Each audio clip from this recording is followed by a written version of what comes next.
And good afternoon, everyone. Hello. Dan here with Chief Experts, and welcome to the Designer Show. I guess I should look into the camera, not at my other screen. Anyway, welcome. We're on with Kevin, John, and Mr. Rabs, the rabbit. And we're here to talk a little bit about AI and apps today.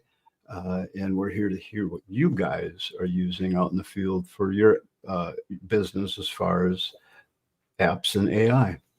Apps and AI. Probably write a song about that. Could probably ask AI to write a song about that, couldn't we? Pretty good. Yeah. I thought you did that once. Didn't you do that once? Oh yeah, I did do that. That was pretty cool, actually. It's amazing what this thing can do these days. I was watching Colbert the other night, and Tom Hanks was on, and he was talking about the new movie he's got coming out. I think called Meet or Next. I forget what's a one-word movie. And he was talking in the movie. They have the younger Tom and the older Tom, and so apparently they filmed the older Tom about a year ago, and then he took the year to get skinny, and he did. Now they're filming the young Tom parts, and they use real-time AI on his face so when they're watching him perform, AI is real time making his face look younger. He was explaining how they're doing that. It's fascinating. So anyway, I've seen a lot of those filters on the 3-second videos, TikTok or Reels on FaceTime or Facebook or whatever. But where people can do that and they amaze themselves. I think it's probably pretty depressing, really, because she. No, I don't want to see that. Yeah, I used to look that way. Please, filter, don't ever go away. I know. Anyway, welcome everyone. We got Paul, Chad, John, Richard, Mr. Bouquet. How you doing? Michael, Steve. Yeah, welcome you guys. Gary, Teresa. Good morning, good afternoon, wherever you are. And, longest traveling member, Norman. Oh yeah, the guy with the fish. I love that fish. Cool. Well, welcome, and please chime in with your questions, and they don't have to be about AI or chat. If you have a question about Chief Architect, or something else related to your design business, just feel free to put it in there. So how are you guys using AI? Well, I think everybody knows that I use it a lot, and I use it in a text form to answer a lot of my questions, for anything from coding things to residential code things to techniques to just idea generation and verification. I use it extensively for that many times a day. It also answers a lot of questions about life, and I just throw them out there. You just have to be a little bit cautious about the answers, because you have to be constructively skeptical. You have to take right. Yeah. Well, you have to take a look at the answers and say, that looks pretty certain, but I've got my doubts. And so I was thinking today that I might talk about how I go through the verification process of that. Because a lot of stuff seems believable and it's not. Yeah, exactly. Well, yeah, that saying, what does that have to go? You believe everything you see on the internet, right? Oh, yep. No, that's not the right one. Don't believe everything you see on the internet. You take it all with a grain of salt, and if you believe something, research a little deeper and dig into it from different sources. So like you, Kevin, I use AI a lot for writing. I do emails, I do the specs for projects, things like that. So I'll always type up my version of what I want to say. It's like I've done my whole life. Then I'll zip over to ChatGPT, paste that text in there, and say, hey, rewrite this in my voice, because I've been using chat long enough now. So it knows kind of how I talk and that. So I say, rewrite it in my voice, make it a little shorter, or more emphasis on such and such. And it's really pretty amazing what it does. So maybe we could demonstrate that a little bit if we wanted to. Or if you just want to be thoroughly entertained, you can write anything you want to and tell it to now tell me that as Elmer Fudd, and it will. Yeah, it's a fun search engine. I mean, yeah, like you did that once before. You were talking about Elmer Fudd. That was really cute how that came out. but it really makes for a great search engine. I've been using it a lot in some projects that, what's the maximum span I can have on a 18-inch floor truss, for example, and I'll ask it that, in a residential situation. And it'll give me different variances on that. So it becomes a really good tool. And I encourage designers, especially designers that don't know structural all that well, to use it and say, hey, I'm designing this room addition and I got it, 18 by 16 floor, and how big should my floor joist be in this room? That kind of thing. If you're not sure about that kind of information, how much. And I agree with you that I use it for all of those things. But on the other hand, I also don't want to be held liable for something that it told me that wasn't true. So this Right. kind of an interesting segue into what I was saying, which is that you need to verify the results. I do ask it a lot of questions, code related, structural, whatever. I ask it a lot of those questions, but I also want it to verify those. So sometimes you need to point it at a source that you know is trustworthy, because if you think about it, it's just going out and finding every bit of information that it can and deciding what of that information is relevant to your question and answering that question.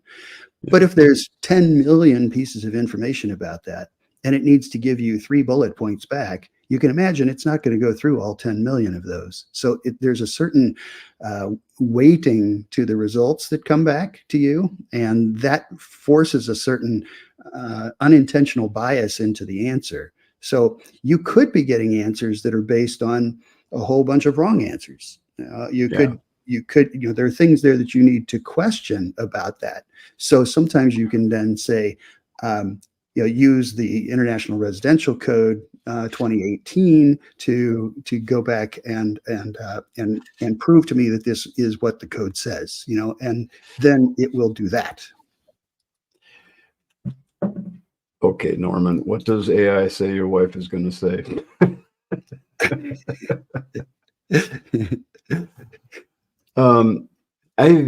It's been a few months since I've used this program, bring it up here and show you guys.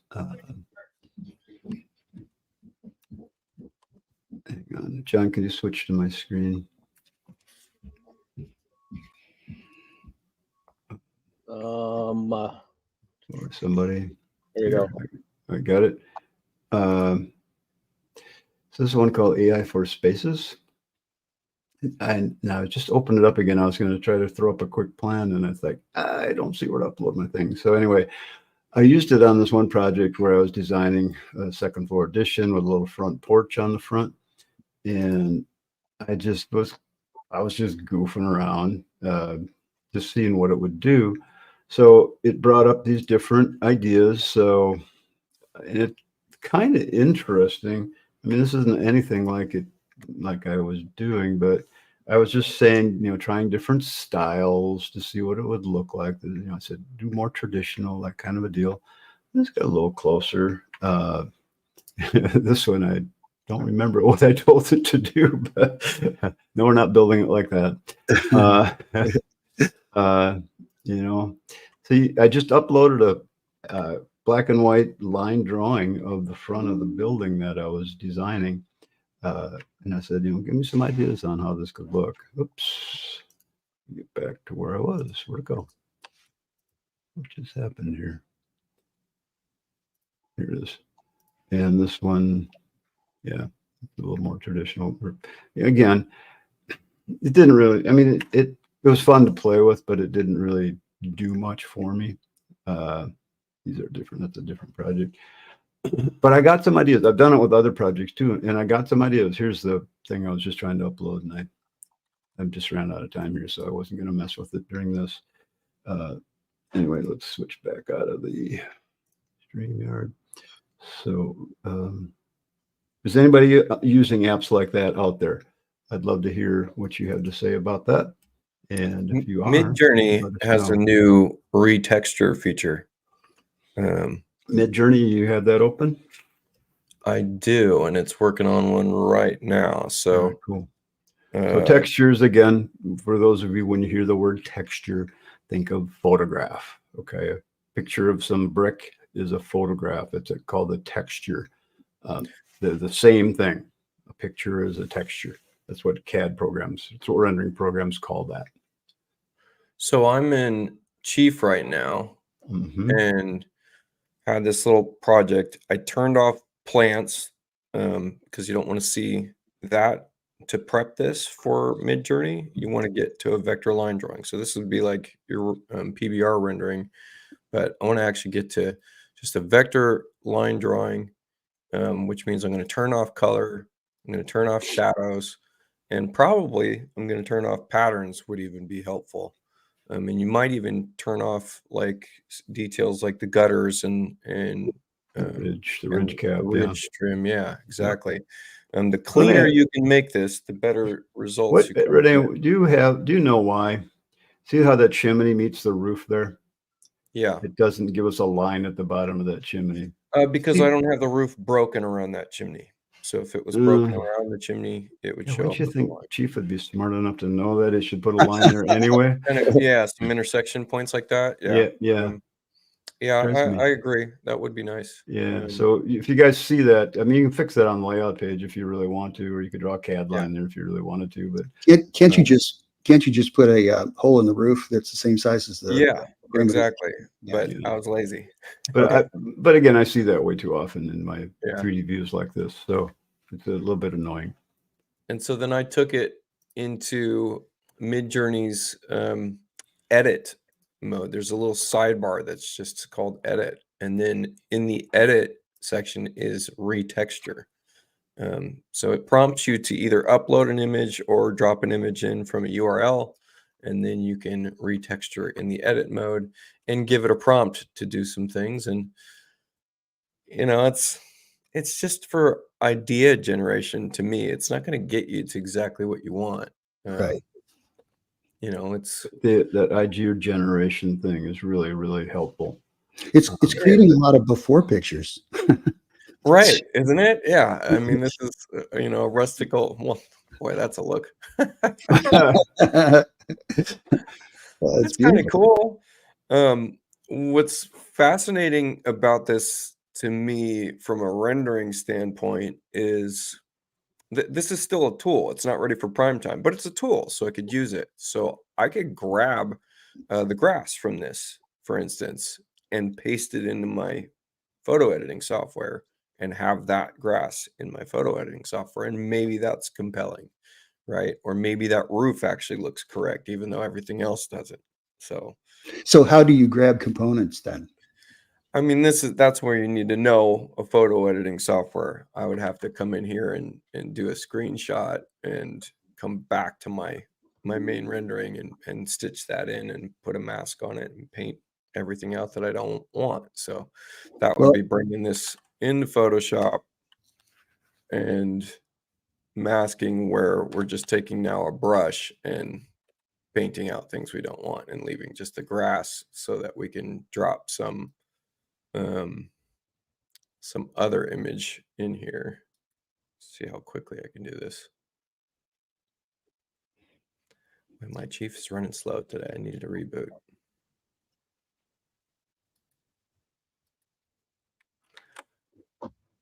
And Rene, have you set up a layer set for your sending to AI? Did you go through that process and answering Norman's question here? Let me get back to the feed and figure out what we're asking. But I mean, that's kind of a real rough take on this, as I threw that grass in there. Now I have that grass in my rendering. So then you kept your image perspective exactly the same. They need to be identical because you're going to grab the grass and there's going to be a 1-to-1 correspondence for every pixel in that image. Yeah, and I did a screen grab of my image. So ideally, you'd want to do an export in Chief. So you'd be in the file export menu where it's file, export, picture, so that you're keeping that 1-to-1 ratio. Even when you throw it into Midjourney and save it again, now you have the exact same pixel resolution. You just get to layer them on top and take what bits you want. So that's kind of a stacked way of doing things. Mind you, Photoshop has its own built-in AI. I don't find that it's very good in most cases. I actually think Midjourney's is a lot better. Well, a lot of the AI stuff's in its infancy, so Yeah. You know, a lot of people, I mean, of course, I probably get, you know, a dozen emails a day for these apps that are going to, you know, make my life wonderful and blah, blah, blah. Yeah. Just like, get out. Yeah. So anyway, it's This was the question. Is that what it is? Yeah. Do you have Yes. a layer? yeah, Yep. Yep. Oh, no, I don't. I probably should. That wouldn't be a bad idea. yes. Yeah, that's a good idea. Yeah, if you do a lot of that, why wouldn't you create a layer set for that? Yeah. You know, that makes sense. So kind of I'll as a tell you one more thing in Midjourney that's kind of clever is, let's say I did in fact just render in Chief only, right? So I've got I'm exporting this image in Chief, and I want to bring this into Midjourney, and so I'm going to start a new project, and I don't necessarily know how to do that. New, okay. Edit, upload image is what it gives us, and then I'm picking my screenshot in this case. So it's going to have to upload that. The edit mode is where you can actually replace parts of an image. So I can come in here and kind of knock out an area of this image and then say, you know, give me a maple tree. And this is a stacked process, so you can just keep stacking on top of this. It doesn't need to, you don't need to redo the last thing you did. You can continuously work on it getting you a good looking maple tree, but you can also then, let's switch to doing some edit on the garage or something like that. Yeah, and this is going to start building. We're at, in the top corner, it shows you, gives you 4 variations of this. And then it should show us a preview. Sit and wait. What's one of these other questions here? What is So a good? while we're waiting, is there a good app to take an existing Google Street View of a client's home and convert it to a line drawing so that you could use it in an app like this? Good app to take an existing Google Street View of a client's home and an app to simplify it to a line drawing.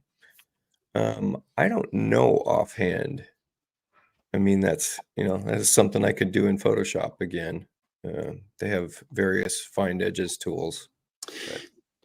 there are tools, for instance, Make It, Maket, I think, that are used to, you can import imagery and have it generate ideas and concepts around that. Similar to what Rene is doing here, possibly more beginner based, where you can hand it something and it will hand you something back. It's not intended to generate exact measurable drawings or things that you could turn in for permit or anything like that, but it's good for concepts. So there's tools like that you can take an image and feed it in. One of the things that I was going to break into when Rene was talking was just that the process can oftentimes involve many tools. There's not necessarily a tool that gets you everything that you want from start to finish. So if you said, I want to take an idea from my head and I want to generate permittable drawings from that, you know, there's a lot of tools that are in between those 2 points. And AI is catching up with those things and able to help, but you still need someone who understands it enough to walk through the different steps to get to where you want to go. Yeah. I'm going to trail right back into this and just show you that there is not, in fact, a tree in any of these edits. And instead, it just gave me an addition on, on the back end of the house. So this is why I don't think AI is, you know, all that great. It's a tool. Sometimes it works well. Maybe there's a maple seed in there somewhere. Yeah. You know, I mean, that's a real creative one. It's like a solarium on top or something. What in the word maple and tree gave it the idea to build you an addition? I have no idea. That's been my experience with AI. So, is there a way in this in Midjourney here to select a tree that you want to put in there? Okay, so I mean that brings up a good point. Is oftentimes I can come into something like this scene and Well, you guys are testing me on the fly. Let's see how well I can do here. And I might have some PNG. Stop bugging me, Photoshop. And I might have a PNG image of a tree like this that just doesn't quite look right. That I'm overlaying onto the scene, and then there's a way to make and then this I look can right. make that a selection and try to regenerate it as a tree. And maybe it improves the shadowing and its interfacing with the rest of the shot. So that is a method, right? Is we're basically throwing in clip art. You just want your clip art to look kind of realistic in the first place, because it's good. I mean, that did an okay job in its first variation. Its other variations, putting some kind of text up in the sky. That's interesting. Yeah, that was interesting. Yeah. So Can you show the sky replacement in this image as an example of rendering? well, so sky replacement is, I don't know that is I guess it is AI technically. Sky replacement is a tool built into Photoshop, and you have to be in a layer where it works. Let me just stamp everything forward. This is getting to be an ugly scene. Sky replacement is built into the edit menu of Photoshop, and it allows you to take certain stock skies or anything that you've imported and just change the sky. And it oftentimes does a really good job, unless we've got kind of that bloom effect where we've got kind of a haloing effect because we've got an overexposed section. So this Kinda particular shot's not that Kind of great. like John right now. What's that? Yeah, Kind of like like John. exactly. Yeah, where he's got just a feathering edge, and I mean you can try to fix that. I would need to fix that on the chimney in this case, but I just know because we're overexposed, I'm going to take a shot that has predominantly white clouds at the base coming into a blue sky like this one, and that works out okay. And I mean, so we stole the grass, we recreated a sky. It's not looking all that bad. And we got, a tree that's generating some kind of text. You want to show John where to find the toggle patterns for the 3D vector Yeah. view? That is in your 3D menu, and it's right here. And I mean, you just have to be in a view that allows for that. So we'd be in a vector-based view, or I think a line over. Let's see if I kick on the line over option, which also I believe is in the 3D menu under, camera view options, toggle hand drawn lines on top. So if we kick that on and it tries to generate that, toggle patterns is still grayed out. So you need to be in a view that natively supports patterns for that to work. And it's interesting that because I had toggle patterns turned off, it didn't do line over on my patterns, which I kind of like. I didn't know that worked like that. Yeah, so vector view, switch to that, and now 3D menu toggle patterns is toggleable. Toggleable. So I want to create an app that will bring in all of my correspondence from a client and anybody working on a particular job and sort it out and keep it in order for me. And that's the only thing I want it to do. I don't need it to do anything else. I just want it to organize all of the correspondence in the proper chronological order and per job. Is there a way to do that? Everything Is there an app that will help me create that? Everything was there until you said, and keep it sorted. So when you were talking about the things you just mentioned, you don't need an app to do that. Why build an app and why maintain an app? You can just use the tools that are already there. So you can provide all of that input either in the form of a PDF or multiple PDFs or a website or any way that you want to feed it. You can cut and paste it if you want to into the prompt. Kevin, I don't want to do that. Okay. Well, what I'm saying, do it. You just want to do it. I think he was leading me to Zapier. Well, yeah. What I'm saying is that you have all of that information in those various sources. So somehow the app is not going to magically know what belongs to Smith on 37th Street. So you need to consolidate that information one way or another, right? You're going to put Okay. it somewhere. Now just give Okay. it the location of that information and tell it, now summarize this information, sort it according to whatever, provide this, put it out in a form that I love, and have it generate that. And then you can just paste it into a single document so it's all in one place, or do whatever with it you want. The sorting part has to do with wherever you paste it. It then becomes a piece of documentation that is relevant to that software. So does that software have the ability to sort, and based on what? So I do that with mine, except that then I take the information that I find categorizes that data, and I create it as a heading, and then I have it sort on the headings, and then I get everything the way I want it to be. Does that make any sense at all? We need to get you on a screen share, my friend. Oh, Yeah, you get to see that stuff. Yeah, if I was better at that.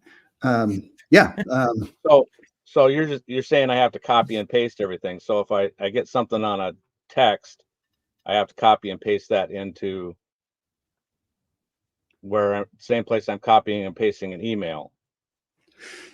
Well, you have to provide a source that can be readable to whatever that software is. So if you're using ChatGPT, for instance, then ChatGPT has to be able to access that. This week, ChatGPT put out an update that it now I think it's even in the retail version, not even in the plus $20 version, that it can now seek real-time data and utilize that data in its analysis. So that used to be possible by having it chase a website or whatever else, but I now see that shows up as a part of its own internal search engine now. So, and that just came out. I haven't played with it enough to even know how deeply it can go or whether it can read chat streams. What is that even called? Let's see, 4.0 with Canvas. Just go to 4.0. Just go to 4.0. Just 4.0, and that's potentially real-time data, huh? Well, I'm looking at it. Is that your screen? Yeah. And have you stopped and restarted ChatGPT? I just opened it. Okay, so I don't see the same prompt that I get. I'm on a Mac, as you know. The prompt that I see actually has a little reference above it that says, search. On the Mac, are you using an application? I am sometimes yes, and sometimes no. So it happened that I was just opening the app. So let me take the ChatGPT application looks a lot different on my phone. I'll show my screen and web. If you look here, there's probably what Kevin's talking about. Oh, there's just a little earth. There it is. Yeah, I've got that. Yeah. Okay. Here, as long as I have this open, let me show it real quick. Am I still up there? Yeah. I use this. I'm subscribed. Since I use chat so much, I pay the $20 a month. For me, it's well worth it. So I was just screwing around here, and I uploaded this picture. Now, I want you to understand, ChatGPT can really make you angry. So if you're easily angered, don't use this. Okay. So even if you're not easily angered. Yeah. So I uploaded this picture, and I said to chat, give me some ideas with light color, board and batten siding, stone on the bottom, dark shingles. I've uploaded. So of course, first thing it does is it's going to give me a list of these different ideas. Okay, that's fine. And then I said, okay, well, show me a picture of number 2. All right. And then I said, oh, okay, well, that's what it gives me. Nothing even close to my thing I uploaded. But there's some ideas in here. Well, maybe I like that color combination, or, I like the column. So sometimes I'll get little tidbits out of these pictures that are helpful. But then I said, can you do a picture based on what I uploaded? And then, of course, it gave me that. Again, not even close to what I uploaded. I don't remember I uploaded that. So they're the same. Huh? They're the same. I know darn well if I asked it, I only have a 1-story building. Can you just show me 1-story building? It will always show me 2 stories, because I've done that a bunch of times, and it's just like, okay, never mind. I just pick what I can out of it, and maybe I like the colors or something like that. So take it with a grain of salt. I don't think chat's programmed to take and do that kind of stuff for us. No. that easily. But it is giving me ideas, and I like that. So I've used that on different projects where it's just like, God, what kind of colors or what kind of different textures, materials could I use on this building, and what it might look like? And rather than searching through, what's that house website or going online and searching pictures, I just do this, and yeah, I get some ideas. So kind of fun. But I use it for a lot of other things. I mean, and it'll store all the things that you're working with, and it's just a great way to have a conversation with yourself and get that actually a real-time conversation with somebody, and works well. So I just wanted to show that. There's the newest version of Midjourneys. Yeah, does all right. Yeah, there's some cool. ideas in there. Yeah. I'll show a That's what couple I was trying to do a chat, and it wouldn't do it. So Yeah. So a couple things. how much just is in terms Midjourney? of- What's that? How much is Midjourney? Boy, I don't know. It's been a Okay. while. I posted something the other day on my own personal group, which was all my subscriptions that I'm paying for. I saw that. I went and looked at and I'm mine. missing like 6 more. So And I'm looking at mine too, and I went, "Oh boy, yeah, so time to do a little start house, cutting them down, right? yeah, no house cleaning." Although I use all mine that I subscribe to. Yeah, I kind of do. Yeah. I don't always use them very frequently. One of them I pay $20 a month for, and I maybe use it 5 times a year. So, Yeah, but when you when I want want it, to you use want it, I want to use it. So, Yeah.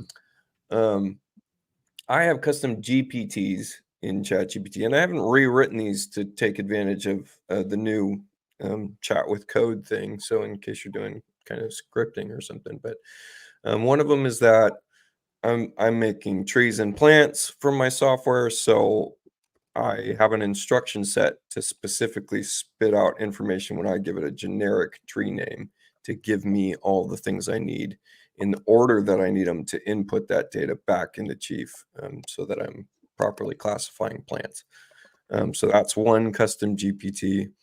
I've got a Zoom in GPT on. built to give me inline scripting in Chief Architect, because inline scripting, that means inside of a DataBox window in Chief, is very different from its scripting in the macro management console. So I have one that's trained on either end of that. Building code interpreter, natural email responder, which I've gone over this in the past, which is that my instruction set basically says I'm always responding to an email. I'm never sending out an email. My first sentence is always very casual, and I paraphrase and I skip prepositions, and basically I'm a grammatic dummy. And then I improve my language over time. It does that for me. Social summary, I can kind of say, hey, I just want to write a post on Facebook. Can you spark this up a little bit and try not to make it too overtly cheesy and use sensational words? Don't do that. I don't like the sensational Right. words thing. So stuff like that, that's what's built into my GPT. I will show Zapier because it's a big part of my business. I run, e-commerce, so part of this is going to be geared toward that and not be applicable to everybody. But Zapier now has bots that can be chat bots that pop up on your website, and that's kind of helpful. So, and I'll just do a little plug for myself here, which is in my resources section. I now have a whole page dedicated to scripting if you want to script for Chief Architect and try this out. And I have a little guide on the right that expands. But this Kevin bot right here is built from Zapier. So this is now an integration into my website from Zapier. And that takes on instruction sets.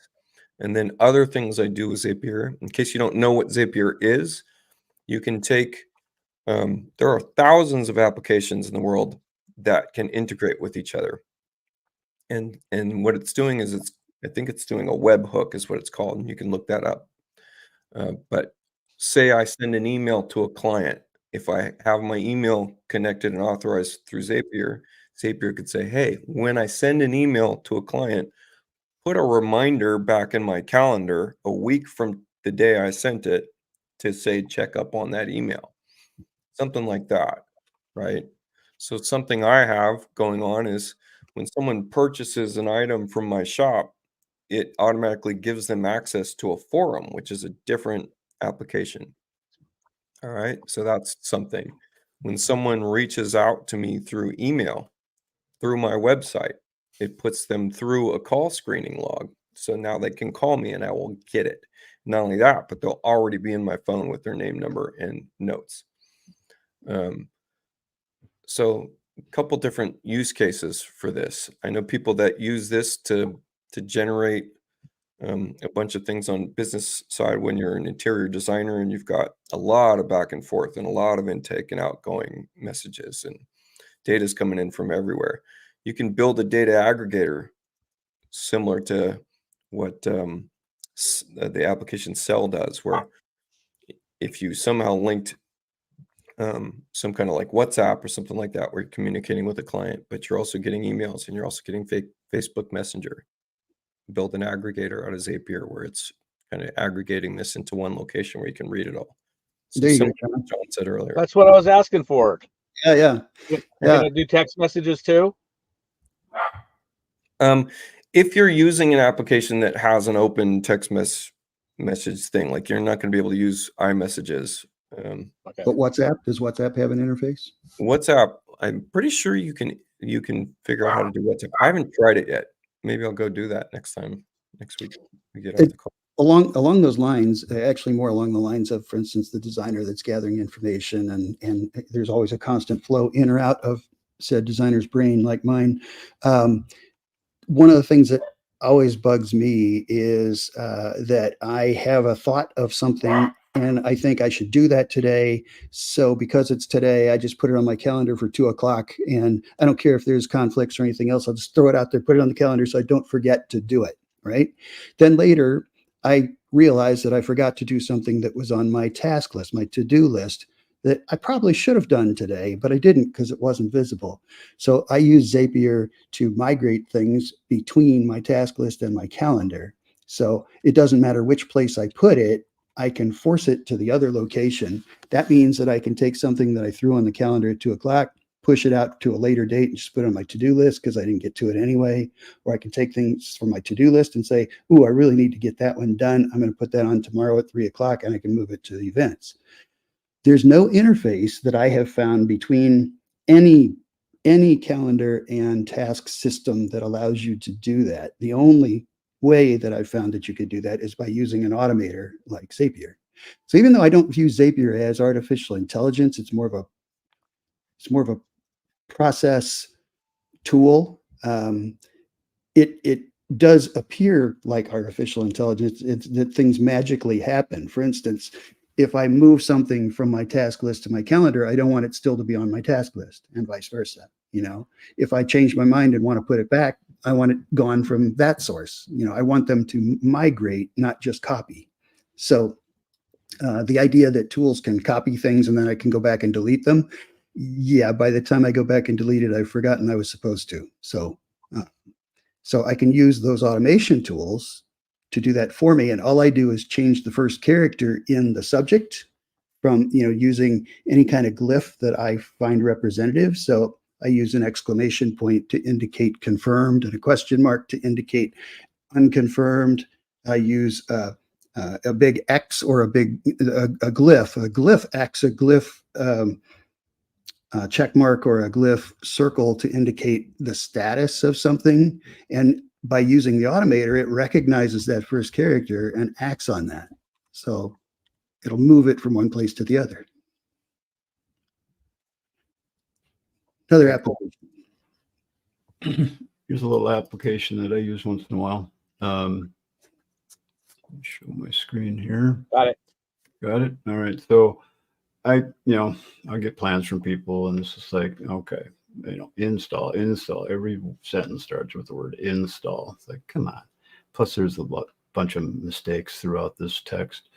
So what I do is I take that, I just print this as a PDF, and then I go over to my chat, and I just upload the PDF, and I say, please rewrite the text on this page, and I'm supposed to get rid of the word install, but it understood it while correcting mistakes, improving grammar. And I hit OK, and here's my new list of that. It's going to describe things better.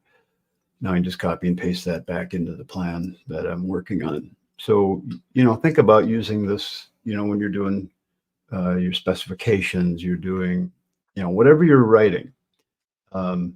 Is a nice way to just check what you're writing and then copy and paste it back in. So, or if you're doing a Word doc or something like that, you can do that too. I use a program called Grammarly too, quite a bit, which can do a lot of the same thing. And that works really well too. But I think you wouldn't need the subscription-based model to do this. You could do the free GPT-4, I think it's now. Yeah. So I'm using it's the minis, preview and mini. I'm using the 4. So that's what you pay the $20 for. I think everybody's got 4.0 now. Is that what it is now? Okay. Yeah. I'm not sure. So I use what I got and I don't pay much attention to it. So there's a good use for that with working on your plans. So Does it help to say please? It depends on how pissed off you want it to get. yeah, exactly. I always say please. I mean, why not? I think it likes that sometimes. Plus, it's just a nice way to write. I do tend to use it very conversationally, so I type it the same way I would talk to someone. This is a great question by Norman. Can reliance on any AI be detrimental? Yes. I think there are some systems and procedures that we use pre-AI that are superior to current options in AI. I think of AI as a tool. It's just going to help me save a little time, maybe come up with some different ideas, better ideas. Can it be detrimental?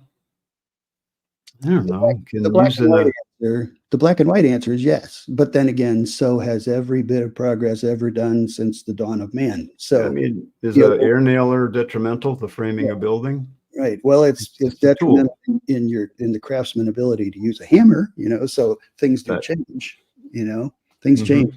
And what I've seen is that the use of AI is providing more positive impact than it is negative. Yes, people may be forgetting how to write good prose, but they're able to communicate better to the people around them. So, there's I do a lot of writing, so I didn't pay much attention to writing in school. So I write like I talk, and most of the time that's okay. But I love it when I can go to Grammarly or chat and say, hey, can you rearrange this a little bit, fix this for me? And then I reread what I take, and then I'll correct what I want to say differently. I think that's just fun. I think it's just a nice tool to help me say what I want to say a little clearer and, more grammarly correct, punctuated correctly. So I don't know. I like it. It's fun. I don't know if fun's the right Dan, word. you just gave me an idea while you were talking there. Okay. And look out, the Rabs here are lighting up. And so I just dropped in an old from 2022, an old PDF of a finished document that I had, which is a finished construction drawing, and just said check it for potential errors. It came up with stuff, and then I said, specifically, were there any lines that need to get addressed? And I mean, it's coming up with stuff. I'm kind of double checking. That's green. What correct? Well, it's referencing the PDF back in the green, but okay. Got it. For instance, it's saying in the safety glazing standards section, the line on quote unquote glazing and enclosure for or walls facing hot tubs could be clarified to ensure it's understand to mint. Oh, nice. Yeah, I mean, it's doing an all right job. Wow. Yeah, nice. That's kind of cool. That is cool. So those kind of things could help limit your liability in your design, in your projects. Yeah, so I got to go fix my standards. That's a good thing, because next time you use them, it'll be done. Yeah. That's great. That's what I mean, though. It is a tool that will help your ability to communicate, even though you may forget how to write yourself. So it's an advancement. Yeah. Yeah, it looks like one of my codes my macros might be wrong because it's showing, a space after the 4'8". Who knows? But it also has to do like a PDF to text somehow to even be able to read it and process it, which isn't always perfect as well. But Speaking of which, John, to answer your question, while Rene was going through his list, I was trying things to see whether I could get it to read sources using, including things like chat streams and messages, email, whatever else. And it can't.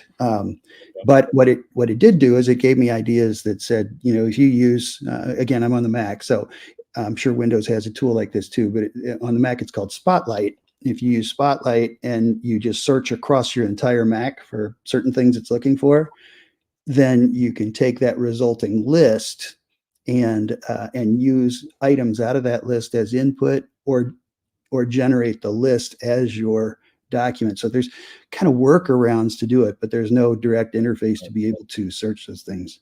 And I kind of knew there was nothing out there that was already doing that. So my question was, is there an something AI that would help me build what I want it to do?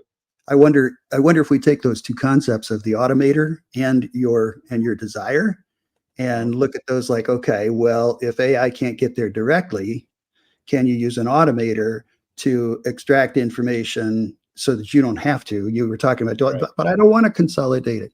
Use an automator to consolidate the information and then feed that information.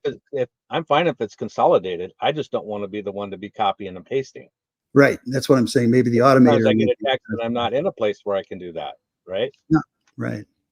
So this, by the way, you all, and I know we tend to preach this stuff, but when we're at the summit, these are the kinds of conversations we have after dinner, sitting around staring at a fire or something, and we're starting to go, well, wait a minute, but what if you did this? And how about that? And, well, let's do this. And then suddenly Rene jumps up and runs over to his computer and things start happening. So, but it really is fun to sit around and hack out ideas and plant new seeds for how we can accomplish things. Here's a little, I'll check this out, Scott. Thanks for sharing that. Can I say something about that too when you're done? Yeah, go ahead. I was just going to say, I'll check it out and share it with everybody.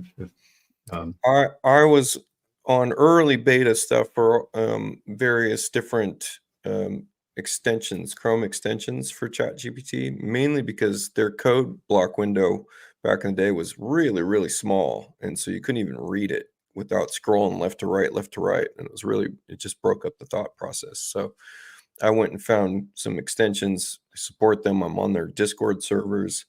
And they do have folder organization, which is very cool. The only problem with those extensions is that ChatGPT actually puts out a lot of updates. And it's really hard on the developer side to keep up with the updates, especially when they're underfunded and they're just giving you an extension that's a passion project. That's why you don't want to write that app, John. Yeah. that's why I do or I don't. That's why you don't want to write an app. Yeah. Oh, okay. Well, it would just be for me. That's why you don't want to write an app. The absolute hardest, longest time it takes to write an app is the first one, and it's only going to benefit you. You don't even get any return on your investment. Don't write the app. Yeah. There's one called. I was wondering if AI would do it. There's an extension called Superpower GPT, and they've been around for a long time, and they really do try to keep up with it, and they do a pretty good job. And sometimes I turn that extension on, and it adds some cool stuff like the folder integration. The other thing I do is sometimes I actually go into developer mode in Chrome and pick out the chat window and force it to be wider, because I don't know, for some reason I can't see it if it's a narrow format on a really wide screen. I've got Mike, a question for Scott Wise. Hey, go Scott, so you're saying, you're talking about the search capability that ChatGPT introduced this week, right?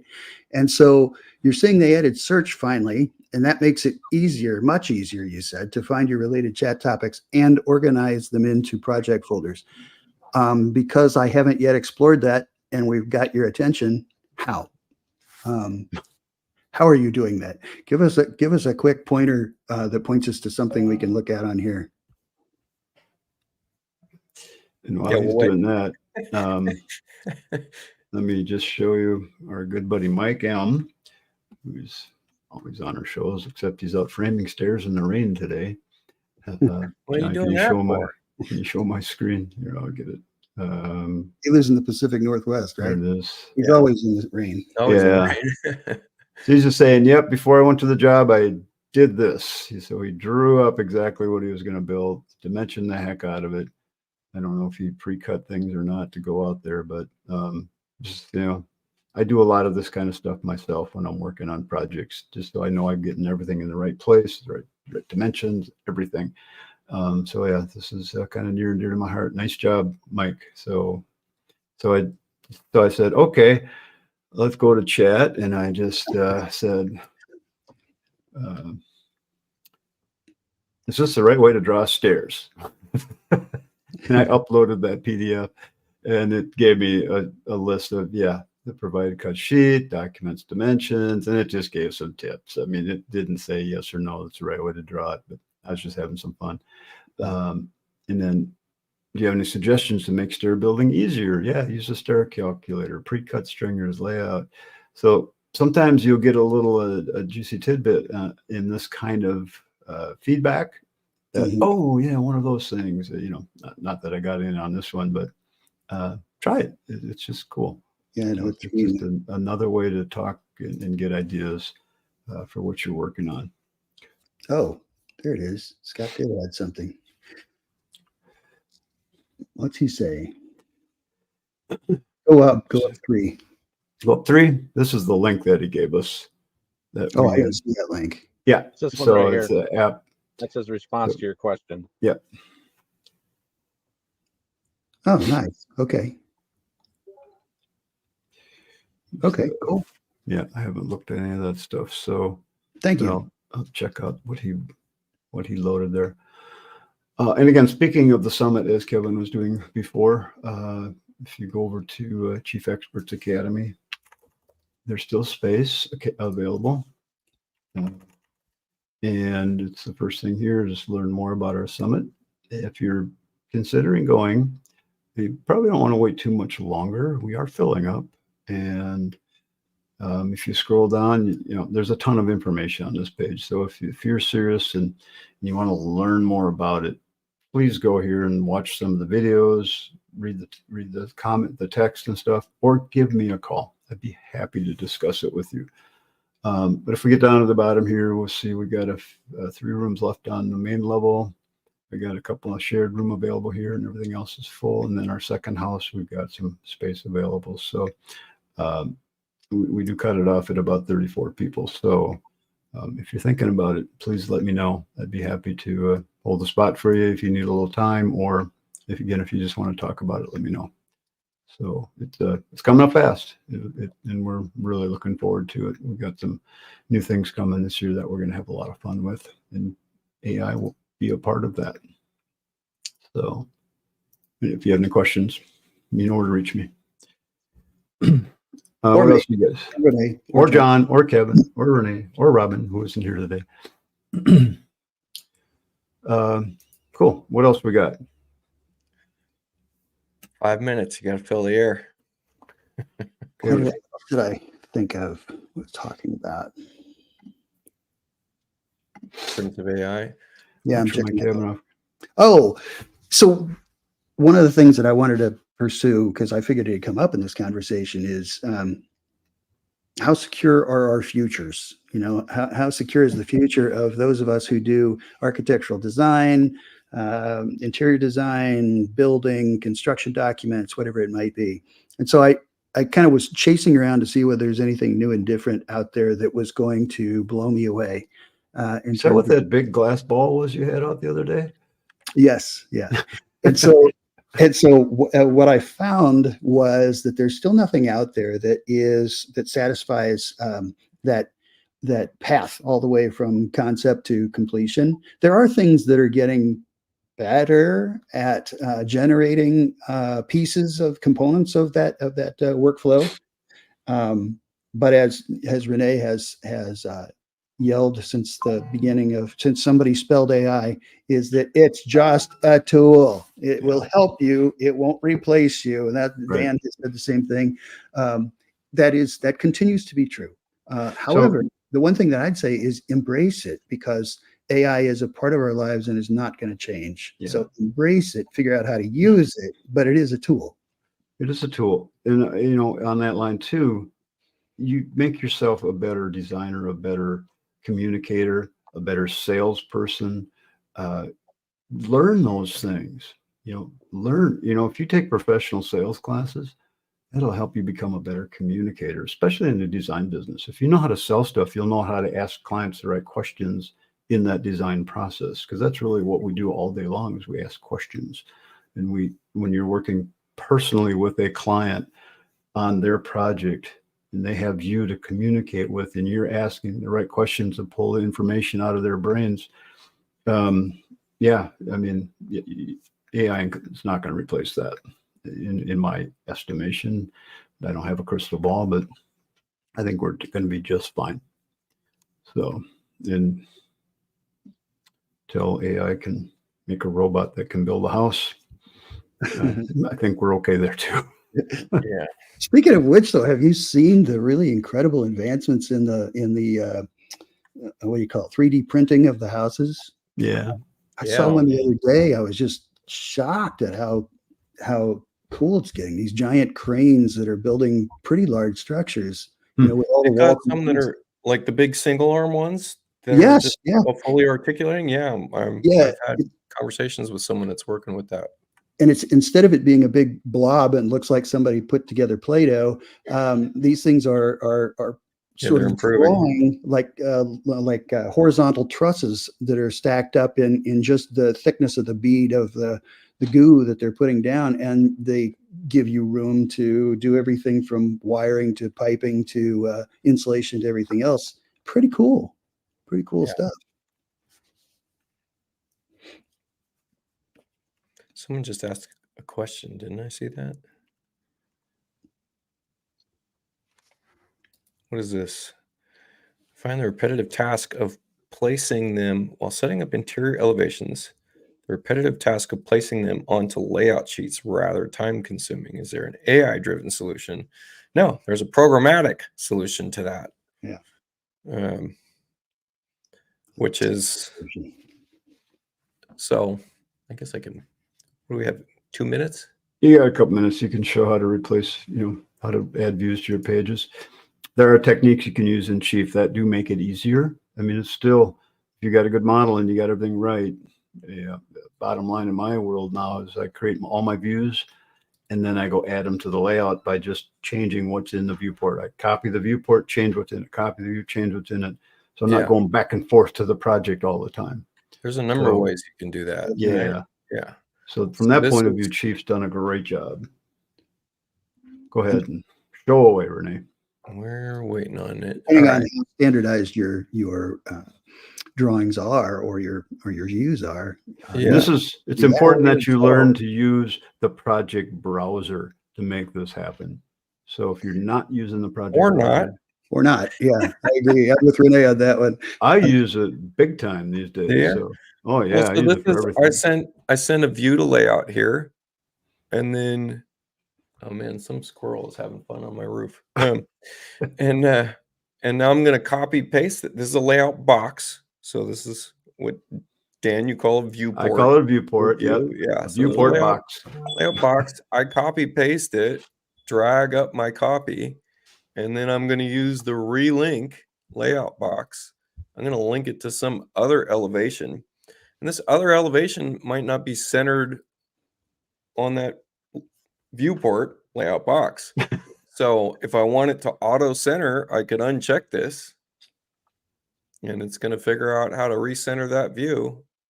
And it's going to take a second. It's going to give me a warning dialog box on the side here. But there you go. That's the basic idea. Right. And it will save you a ton of time. That's pretty quick. Yeah. And you can get this done early on in your project phase. And of course, all those layout viewport boxes will update automatically as you change your plan. The other thing that happens when you're copying the viewports or layout boxes is you don't have to go and relabel it. You don't have to tell it what you want the label to be because it's already there. Right. Or you can customize it too at any time. So All right, if so you want to speed up the process of this, by the way, is I just sent this view and I turned off patterns first.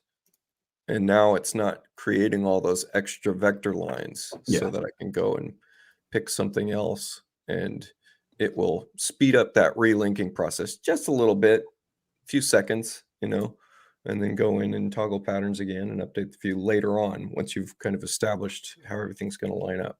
yeah, And The then my last old- note about this is I like using plot lines Yeah. first. Even if you want a live view at the end, I like using plot lines specifically because we can do a point to point on any of these vector lines so that I can line up elements. And that Yeah. makes a difference to me. That's a good So point, I can yeah. actually snap this landscape to this landscape here and know that these are lined up, Yeah, that's Yeah. good.